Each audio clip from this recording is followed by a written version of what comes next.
السلام عليكم ورحمة الله تعالى وبركاته أصدقائي، لاباس عليكم بخير. كنتمنى من الله سبحانه وتعالى تكونوا كلكم بخير وعلى خير. كنبغي نقول لكم شكرا والله يجازيكم بخير. لكل واحد اللي اتصل بيا ولا سول عليا ولا دعا معايا، الله يجازيكم بخير.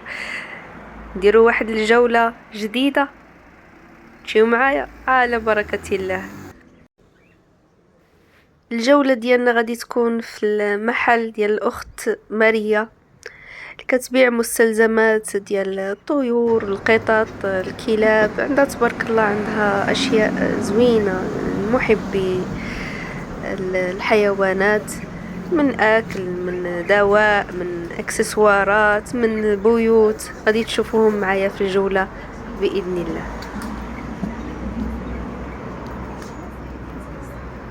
فشكرا لأختي ماريا أنها استقبلتنا،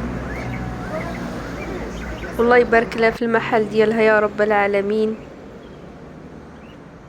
أما عن نفسي فأقول لكم سأترككم مع الجولة، وإلى لقاء قريب بحول الله. أستودعكم الله الذي لا تضيع ودائعه، والسلام عليكم ورحمة الله تعالى وبركاته.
عليكم.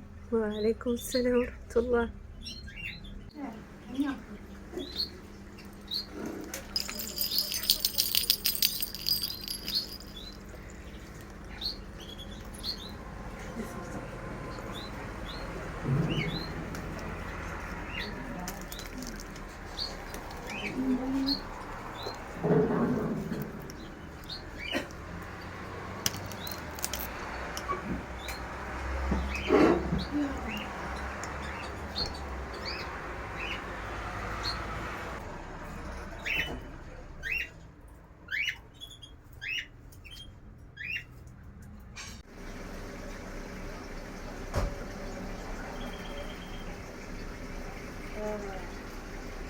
انا ما عنديش